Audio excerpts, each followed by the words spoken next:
Bharuch SOG police દ્વારા જિલ્લામાં નશાકારક માદક પદાર્થોની ગેરકાયદેસર હેરાફેરી અને વેચાણ કરતા અસામાજિક તત્વો વિરુદ્ધ કડક કાર્યવાહી કરવા માટે ભરૂચ પોલીસ અધિક્ષક અક્ષરાજના માર્ગદર્શન હેઠળ no drugs in Bharuch campaign અંતર્ગત એક ખાસ ડ્રાઇવનું આયોજન કરવામાં આવ્યું હતું। આ ઝુંબેશ અંતર્ગત એસઓજીના પોલીસ ઇન્સ્પેક્ટર એવી પાણમિયાના માર્ગદર્શન હેઠળ ટીમ દ્વારા પેટ્રોલિંગ હાથ ધરવામાં આવ્યું હતું।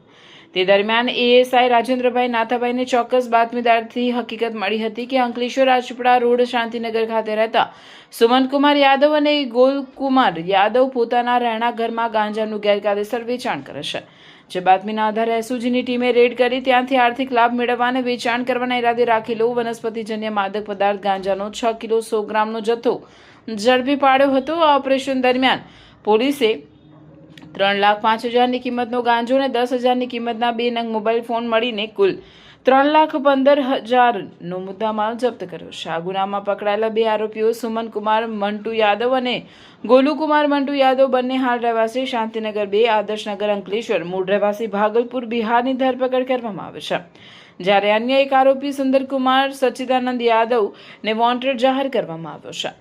પકડાયેલા આરોપીઓ વિરુદ્ધ અંકલેશ્વર જીઆરડીસી પોલીસ સ્ટેશનમાં narcotics drugs and psychotropic substance act મુજબ ગુનો નોંધી આગળની કાયદેસરની કાર્યવાહી હાથ ધરવામાં આવી છે। આ સફળ કામગીરીમાં પીઆઈ એવી પાણમિયા, પીએસઆઈ બીએસ છેલ્લાણા તથા એએસઆઈ રાજેન્દ્રભાઈ, વરસનભાઈ, ગજેન્દ્રસિંહ અને એસઓજી સ્ટાફના કર્મચારીઓ જોડાયા હતા।